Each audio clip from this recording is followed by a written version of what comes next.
Sabda Tuhan saat ini diambil dari Kejadian 3 ayatnya 1 sampai dengan 24. Lembaga Alkitab Indonesia memberikan judul Manusia Jatuh ke Dalam Dosa. Adapun ular ialah yang paling cerdik dari segala binatang di darat yang dijadikan oleh Tuhan Allah. Ular itu berkata kepada perempuan itu, "Tentulah Allah berfirman, semua pohon dalam taman ini jangan kamu makan buahnya, bukan?"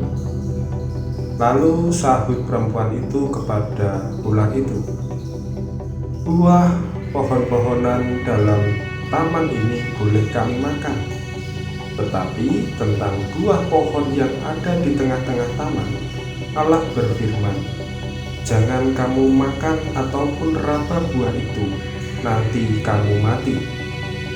Tetapi ular itu berkata kepada perempuan itu, "Sekali-kali kamu tidak akan mati.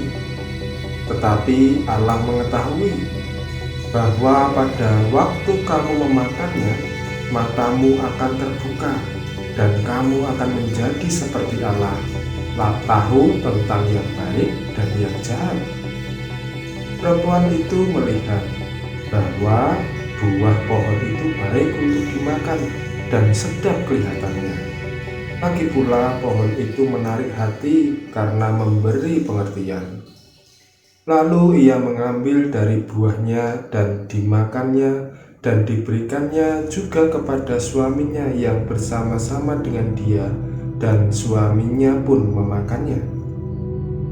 Maka terbukalah mata mereka berdua dan mereka tahu bahwa mereka telanjang. Lalu mereka menyemat daun pohon ara dan membuat calak. Ketika mereka mendengar bunyi langkah Tuhan Allah yang berjalan-jalan dalam taman itu pada waktu hari sejuk, bersembunyilah manusia dan istrinya itu terhadap Tuhan Allah di antara pohon-pepohonan dalam taman. Tetapi Tuhan Allah memanggil manusia itu dan berfirman kepadanya, "Di manakah engkau?" Ia menjawab, "Ketika aku mendengar bahwa engkau ada dalam taman ini, aku menjadi takut karena aku telanjang. Sebab itu aku bersembunyi." Firman-Nya, "Siapakah yang memberitahukan kepadamu bahwa engkau telanjang? Apakah engkau makan dari buah pohon yang kularang engkau makan itu?" Manusia itu menjawab, "Perempuan ini yang kau tempatkan di sisiku, dialah yang memberi dari buah pohon itu kepadaku, maka aku makan." Kemudian firman Tuhan Allah kepada perempuan itu, "Apakah yang kau telah perbuat ini?" Jawab perempuan itu, "Ular itu yang memperdaya aku, maka ku makan."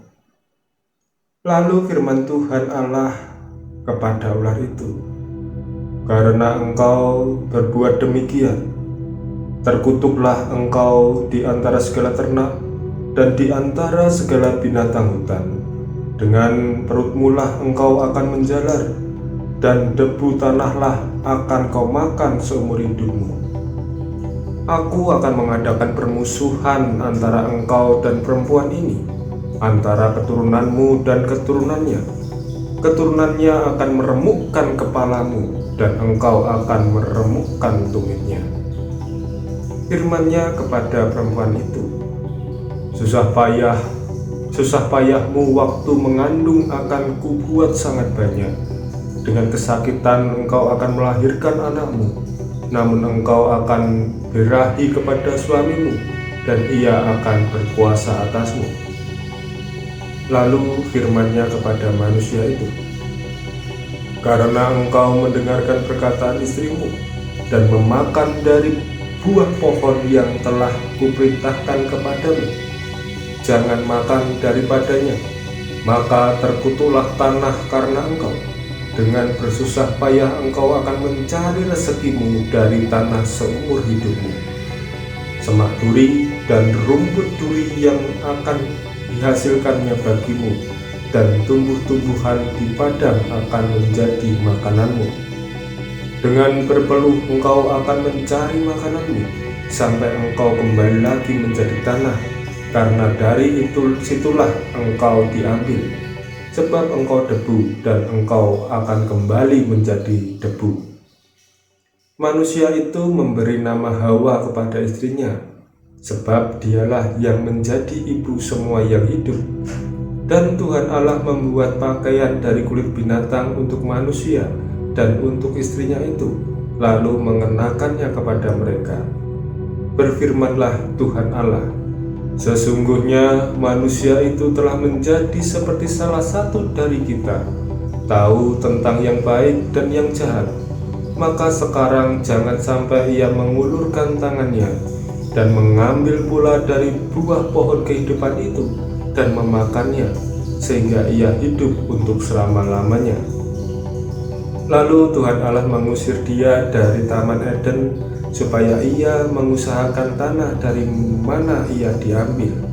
Ia menghalau manusia itu, dan di sebelah timur Taman Eden ditempatkannya lah beberapa keruk dengan pedang yang bernyala-nyala dan menyambar-nyambar untuk menjaga jalan ke pohon kehidupan. Demikianlah sabda Tuhan untuk kita semua.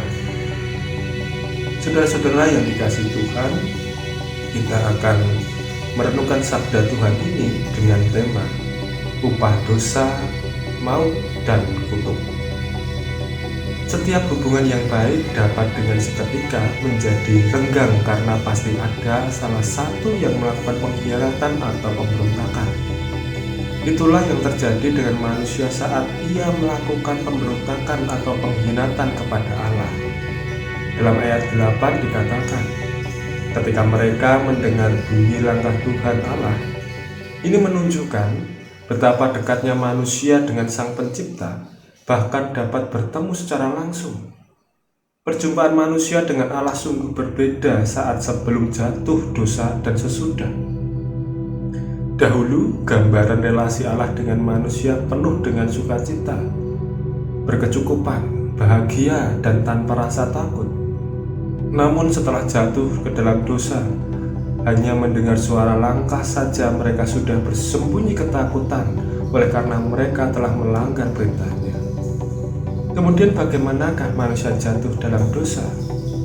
Dari bacaan kita sangat jelas sekali adanya pola manusia jatuh ke dalam dosa hingga manusia mendapat hukuman. Awalnya manusia hidup damai dan memiliki hubungan yang baik dengan Allah. Kemudian iblis atau ular mendatangi Hawa perempuan untuk digoda. Ini merupakan taktik yang baik karena iblis mengincar Hawa yang lemah, karena larangan memakan buah pengetahuan yang baik dan yang jahat hanya diketahui oleh Adam pada saat itu. Hawa tergoda dan menjadi alat untuk mengajak Adam melakukan dosa. Hal itu terjadi karena dalam hati sudah ada keinginan untuk menyamai Allah atau pemberontakan. Mereka memakan buah itu bersama dan menjadi tahu bahwa mereka telanjang. Di sini sesuai dengan apa yang dikatakan iblis, bahwa mereka menjadi mengetahui mana yang baik dan yang jahat. Setelah mereka makan buah terlarang saat itu, juga mereka sudah mati secara rohani. Hal ini ditandai dengan adanya rasa malu dan takut. Mulailah sifat-sifat buruk dalam diri manusia semakin terlihat. Dilihat dari mereka berdua saling mengkambing hitamkan. Dari 5 poin di atas kita bisa tahu bahwa iblis tidaklah suka dengan keadaan manusia yang memiliki hubungan yang baik dengan Allah.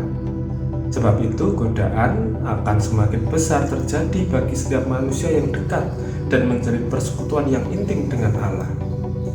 Iblis sangatlah licik dengan menggunakan orang-orang di sekitar kita yang lemah untuk mengajak kita ke dalam dosa. Itulah pola yang akan dilakukan oleh iblis bila kita tidak siap. Maka iblis dapat menjerumuskan kita ke dalam dosa, baik melalui keadaan, orang-orang di sekitar kita, atau cara-cara yang lain. Selain itu, sikap hati jugalah harus kita jaga sebaik mungkin. Karena pelanggaran Adam dan Hawa tidak semata-mata oleh karena godaan iblis, akan tetapi keinginan hati ingin menyamai Allah. Manusia memang haruslah memiliki ambisi dalam hidupnya, namun janganlah hidup ambisius yang menjadikan lupa akan peraturan dan perintah Tuhan. Pemberontakan yang dilakukan manusia kepada Allah sudah pasti membawa kekecewaan dan murka di pihak Allah. Hal ini membuat Allah menjatuhkan hukuman dan kutuk bagi manusia. Allah tidak tebang pilih dalam hal penghakimannya. Dalam peristiwa ini tidak ada korban, yang ada hanyalah pihak yang memberontak. Iblis sebagai pihak pertama yang memberontak dan tidak setia kepada Allah. Kemudian Hawa diikuti oleh Adam. Ketika tokoh ini sudah menentukan pilihannya untuk mengikuti hawa nafsu dan mengesampingkan Allah. Sebab itulah Allah memberikan kutuk dan hukum bagi mereka. Yang pasti mereka telah kehilangan kekudusannya. Inilah yang menjadikan adanya jarak antara Allah dan manusia, di mana Allah yang kudus tidak lagi bersama-sama dengan manusia yang tidak kudus. Hukuman dan kutuk yang diberikan kepada manusia tidak hanya untuk diri Adam dan Hawa, akan tetapi berlangsung turun-temurun, oleh karena mereka juga akan menurunkan keturunan yang tidak kudus. Hukum itu berupa kehidupan yang penuh dengan kesusahan dan kematian jasmani. Di sisi lain, Allah masih menyatakan kasih-Nya kepada manusia. Hal ini ditandai bahwa Allah membuatkan pakaian dari kulit binatang. Allah tidak langsung membinasakan manusia, akan tetapi memberikan manusia hidup di bawah hukumannya. Maka kita juga harus berhati-hati dalam melangkah. Dosa satu orang dapat menjalar ke orang lain, bahkan ke generasi seterusnya. Hal yang patut untuk kita renungkan. Marilah kita pertahankan persekutuan dengan Allah yang sudah baik dan yang membawa sukacita serta damai. Kita juga diingatkan untuk selalu waspada dan kuat di dalam iman, karena godaan senantiasa dekat berada di sekitar kita. Kiranya Tuhan memberkati kita. Amin.